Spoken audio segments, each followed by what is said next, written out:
Hello साथियों, आज हम बात करेंगे कंपनी अकाउंट के यूनिट नंबर 2 की। तो यहाँ पर आपको सही विकल्प चुनने हैं और आपको देखना है कि आपकी तैयारी कितनी हो चुकी है। कंपनी के लिए एक वित्तीय वर्ष क्या होता है भैया? वित्तीय वर्ष का मतलब होता है एक ऐसी अवधि जिसकी शुरुआत अप्रैल से होती है, 1 अप्रैल से, और उसका एंड होता है 31 मार्च को। तो किसी भी वर्ष 1 अप्रैल से शुरू होने वाली अवधि और 31 मार्च को एंड होने वाली अवधि को आप वित्तीय वर्ष कहेंगे, ठीक है। फाइनेंशियल ईयर इसे इंग्लिश में बोलते हैं। आप अपनी अच्छे से तैयारी कीजिए। वित्तीय विवरण होते हैं, अनुमानित होते हैं, प्रत्याशित तथ्य पर आधारित होते हैं, अभिलिखित तथ्य होते हैं, या इनमें से कोई नहीं होता है। तो जो वित्तीय विवरण होते हैं, फाइनेंशियल स्टेटमेंट होते हैं, वो अभिलिखित तथ्य पर आधारित होते हैं, यानी कि रिटन ऑफ पर। यानी कि बात मानने की है पूरी तरह से, ये जो हैं एक्चुअल होते हैं, ना कि अनुमानित और प्रत्याशित एक्सपेक्टेड भी नहीं होते हैं, ठीक है। बात करते क्वेश्चन नंबर 3 की। एक लघु कंपनी के लिए कौन सा विवरण बनाना अनिवार्य नहीं है? क्वेश्चन नंबर 3 में जो हम बात कर रहे हैं आपसे कि लघु कंपनी जो शॉर्ट कंपनी होती है उसमें कौन सा विवरण बनाना अनिवार्य नहीं होता। लाभ हानि का विवरण, रोकड़ प्रवाह विवरण, लेखा टिप्पणियाँ, या आर्थिक चिट्ठा? भैया इसका आंसर है, क्वेश्चन नंबर 3 का आंसर है रोकड़ प्रवाह विवरण, यानी कि कैश फ्लो स्टेटमेंट, ठीक है। अब आगे बढ़ेंगे हम और अपना चौथा नंबर का क्वेश्चन देखते हैं। वह विवरण जो कंपनी की संपत्तियों एवं दायित्वों को दर्शाता है उसे क्या कहते हैं? देखिए, जिसमें संपत्ति और दायित्व दोनों होते हैं उसे आर्थिक चिट्ठा यानी कि बैलेंस शीट कहा जाता है। ये आपको पता होता है, ठीक।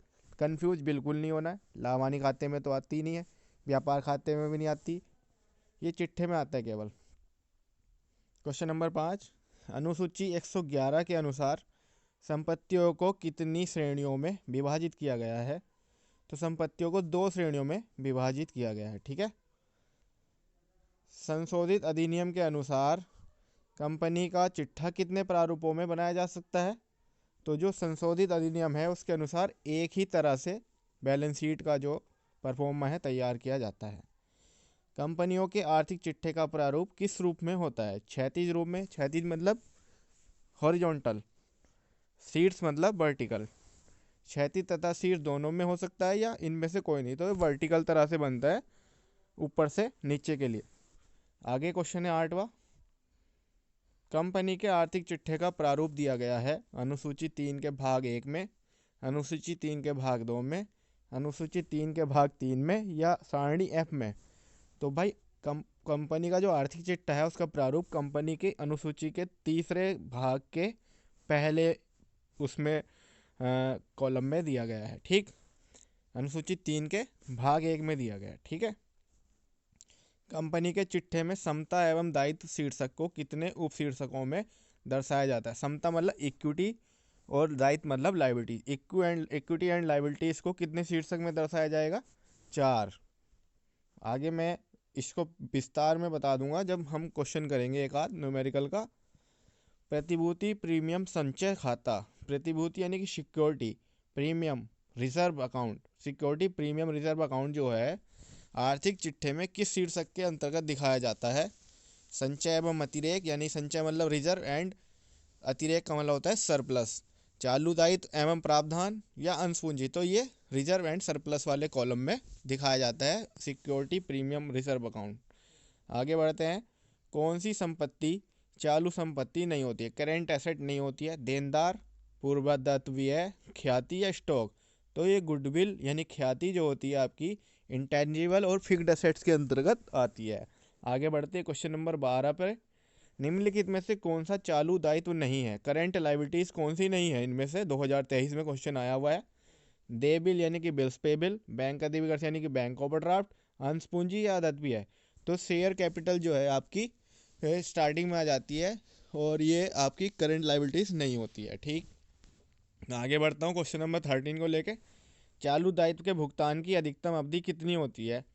12 माह, 15 माह या 24 माह? तो करंट जो लाइबिलिटीज होती है आपकी 12 माह से अंदर अंदर की होती है। इन्हें 12 माह अधिकतम अवधि इनकी ले सकते हैं, और 12 माह से ज़्यादा की होगी तो ये लॉन्ग टर्म की लाइबिलिटीज बन जाती हैं, ठीक है। आगे बढ़ता हूँ। स्कंद में सम्मिलित है, स्कंद यानी कि स्टॉक में देखिए, स्टॉक में आपके खुले औजार, आते हैं क्या? हाँ, व्यापारिक स्कंद, स्टोर्स या ये सभी। तो भैया ये सभी चीज़ें इसके अंतर्गत आती हैं। ठीक। आगे बढ़ते हैं, क्वेश्चन नंबर 15 देखते हैं भैया। अदत्त लाभांश चिट्ठे में किस शीर्षक के अधीन दर्शाया जाता है? अदत्त लाभांश यानी कि जो आउटस्टैंडिंग डिविडेंड है वो बैलेंस शीट के किस शीर्षक में दिखाया जाता है? सुरक्षित ऋण में, असुरक्षित ऋण में, चालू दायित्व में या प्रावधान के अंतर्गत? तो भैया इसका आंसर है चालू दायित्व के अंतर्गत। ठीक। आगे बढ़ रहा हूँ। अवास्तविक संपत्ति में सम्मिलित किया जाता है वास्तविक जो अनरियल हो। ठीक है, उसमें कौन सी संपत्ति जो है इसमें शामिल की जाए? प्रारंभिक भी है, अभिगोपन कमीशन। अभिगोपन कमीशन को इंग्लिश में कहते हैं अंडर राइटिंग कमीशन। प्रारंभिक भी है यानी कि प्रिलिमिनरी एक्सपेंसेस। विकास भी है, डेवलपमेंट एक्सपेंसेस। ये सभी तो सभी भाई। ठीक। ये अवास्तविक संपत्ति में आते हैं जो एक ही बार होते हैं, नॉन रिकरिंग होते हैं, ये बार बार नहीं होते हैं, केवल एक ही बार हो जाते हैं। ठीक। किस दायित्व को आर्थिक चिट्ठे में शामिल नहीं किया जाता या नहीं करते हैं? अयाचित लाभांश को, आगम हेतु प्रावधान को, संभाव्य दायित्व को या असुरक्षित ऋण को? तो ये कॉन्टीजेंसी लाइबिलिटीज होती है, संभाव्य होने वाली पॉसिबिलिटीज रखती हैं, मतलब हो भी सकती है नहीं भी। तो ऐसी दायित्व को हम चिट्ठे में शामिल नहीं करते हैं। 18वां क्वेश्चन है, लाभ हानि का विवरण बनाना अनिवार्य होता है, और ये मोस्ट इंपॉर्टेंट क्वेश्चन है।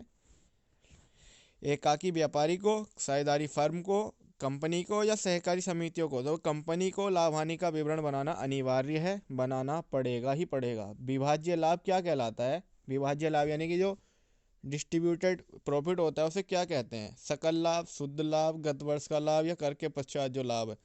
तो देखिए, जो सकल लाभ होता है वो तो मोटा मोटा प्रॉफिट हो गया।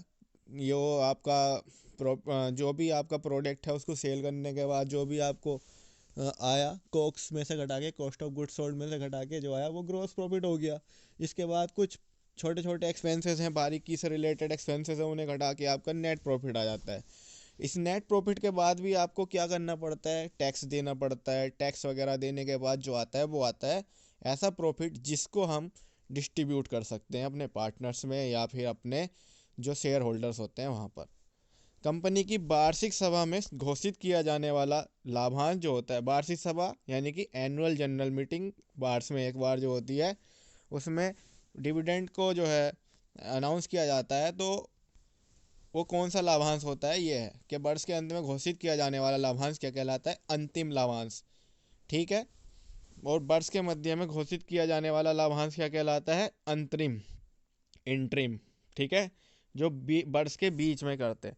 अंतिम और अंतरिम में दोनों में अंतर होता है। अंतरिम का मतलब जिसमें कुछ भी चेंजेस हो सकते हैं, यानी कि ये एक कहना चाहिए कि एक आइडिया है, या फिर कहना चाहिए ये एक तरह से पूर्वानुमान रहता है कि हम इतने डिविडेंड इस साल देने वाले हैं।